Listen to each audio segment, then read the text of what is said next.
সবুজ বাংলা, সবুজ বাংলা।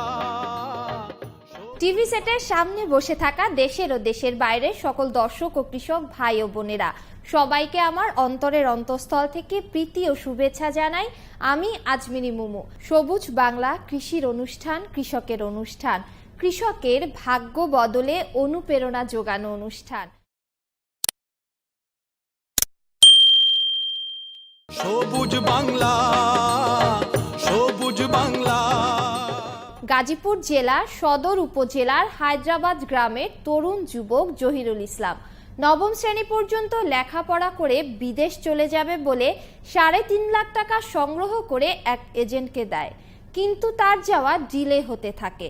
তখন জহিরুল হতাশ হয়ে যায়। এক বন্ধুর পরামর্শে উপজেলা প্রাণী সম্পদ দপ্তরের কর্মকর্তার কাছে গিয়ে তার সকল কথা বলে এবং প্রশিক্ষণ নিয়ে ডেইরি খামার শুরু করেন। এখন তার খামারের সবগুলো গাভী ৩৫ লিটারের উপরে দুধ দেয়। একটি সুন্দর খামার তিনি গড়ে তুলেছেন।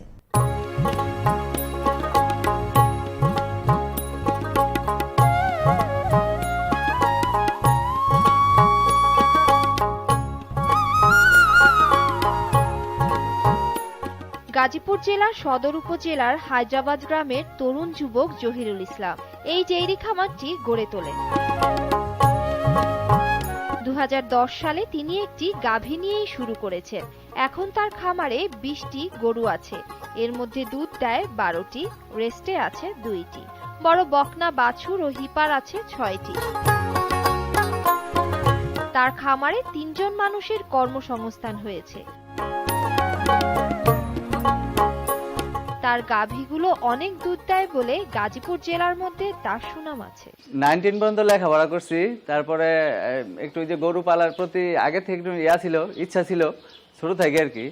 তো লেখাপড়ার পরে বেকার অবস্থায় ঘুরি, তারপরে চিন্তা করলাম যে একটা গরুর খামার দিই, দেখি কেমন হয়। পরে আমি যে প্রাণী সম্পদ অধিদপ্তরে যাইয়া আমাদের যে ডাক্তার জহিরুল ইসলাম স্যার আছে, ওনার সাথে একটু আলাপ আলোচনা করি।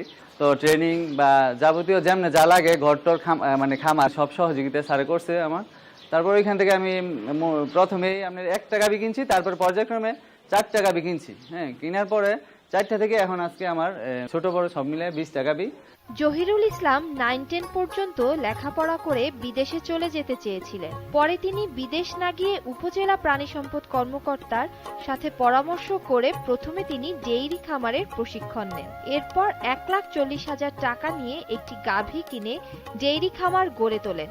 তাকে সহযোগিতা করেন সদর উপজেলার প্রাণী সম্পদ কর্মকর্তা ডক্টর জহিরুল ইসলাম।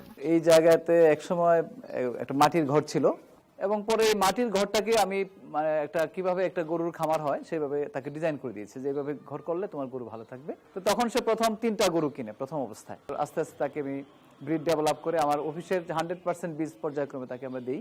তাকে আমি প্রশিক্ষণ দিয়েছি প্রাণী সম্পদ দপ্তর থেকে বিভিন্ন পর্যায়ে যত ধরনের প্রশিক্ষণ আছে প্রাণী সম্পদ টেকনোলজি ডেভেলপ করার জন্য, গাভী পালন, বকনা পালন, বাছুর পালন, খাদ্য পরিচর্যা, প্রাথমিক স্বাস্থ্য, রোগ নিয়ন্ত্রণ, ভ্যাকসিনেশন, সকল বিষয়ে। তাকে দেখে এই এলাকায় কম করে হলো 50টা খামার তৈরি হয়েছে এবং সে একটা মডেল ফার্মার। নতুন করে অনেকে ডেইরি খামার করবেন বলে স্থির করেছেন।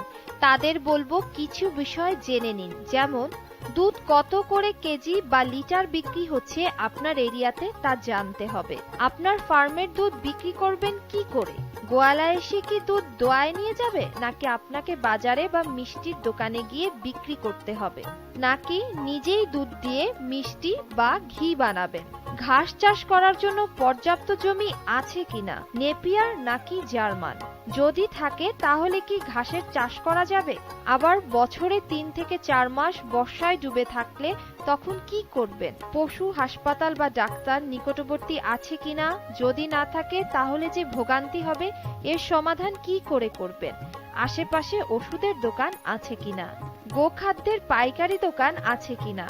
কাছে না থাকলে কত দূরে? অভিজ্ঞ কর্মচারী কোথা থেকে জোগাড় করবেন? কত বেতন দিতে হবে? যে বেতন দিবেন তাতে কয়টি গরু কিনে দিলে পোষাবে? যে কয়টা কিনলে ব্রেক ইভেনে থাকবে সেই কয়টা গরু কেনার এবং বাড়তি যে টাকা লাগবে তা হাতে আছে কিনা?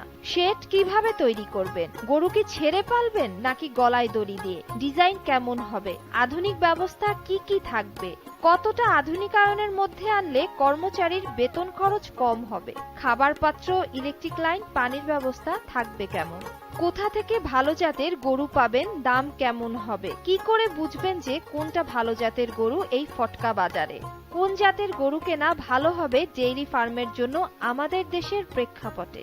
সর্বোপরি শেড এবং গরু কেনার টাকা জোগাড় হবে কি করে? আপনি কি ব্যাংক লোন নেবেন প্রথমেই, নাকি নিজের মূলধনের অর্ধেক এখন বিনিয়োগ করবেন, নাকি পার্টনারশিপ করবেন? ভবিষ্যতে যেসব ঝুঁকির সম্মুখীন হতে হবে তার জন্য পর্যাপ্ত টাকা হাতে আছে কিনা? যদি মনে করেন ধৈর্য কম, দ্রুত লাভ চান, রোদ, মাঠ, গাছপালা, গোবরের গন্ধ, চাষা ভুষা, লোকজন ভালো লাগে না, মন টানে না, তাহলে অবশ্যই এই ব্যবসাতে আসবেন না। যারা বিদেশে আছেন, যদি মনে করেন দেশে এসে কর্মচারীদের মতো নিজে কাজ করতে পারবেন, যেমন বিদেশ গিয়ে কষ্ট করেন, তাহলে এই ব্যবসাতে লাভ অবশ্যই হবে। যারা ডেইরি খামার করতে চান তাদের বলবো নিজ নিজ উপজেলার প্রাণী সম্পদ দপ্তরের কর্মকর্তার সাথে যোগাযোগ করে প্রশিক্ষণ নিয়ে তারপর শুরু করুন।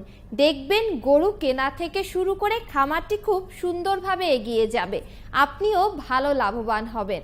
আমরা সব সময় চেষ্টা করি কৃষকের পাশে থাকার, কৃষকের কথা বলার, কৃষকের দুঃখ, কষ্ট, বেদনা ও সমস্যা তুলে ধরে সমাধান করার। সবজি, মাছ, মুরগি, হাঁস, গরু, ছাগল পালনকারী প্রিয় খামারি ভাই ও বোনেরা, আপনাদের সমস্যা আপনারা আমাদের লিখে জানান, আমরা আপনার সমস্যার সমাধান দেবার চেষ্টা করব। আমাদের প্রতিবেদক দল, ক্যামেরা ও দক্ষ বিশেষজ্ঞ টিম নিয়ে আপনার ক্ষেত বা খামারে উপস্থিত হয়ে সমস্যার তাৎক্ষণিক সমাধান দেওয়ার চেষ্টা করবেন। তাই জানাতে ভুল করবেন না। আমাদের কাছে জানাবার ঠিকানা সবুজ বাংলা, জিটিভি, 25 সেগুন বাগিচা, ঢাকা 1000। ফোন করতে পারেন 839102-1-5 ও 019388358009 এই নম্বরে। ইমেল করতে পারেন sobujbangla@gazitv.com। অনেক কথা হলো, অনেক স্বপ্ন দেখা হলো, স্বপ্ন পূরণের চেষ্টা করবেন সবাই। আজ আমাদের হাতে আর সময় নেই, দেখা হবে আগামী সপ্তাহে ঠিক এই দিনে এই সময়। সে পর্যন্ত সকলে ভালো থাকুন, সুন্দর ও শুভময় হোক আপনার আগামী দিন।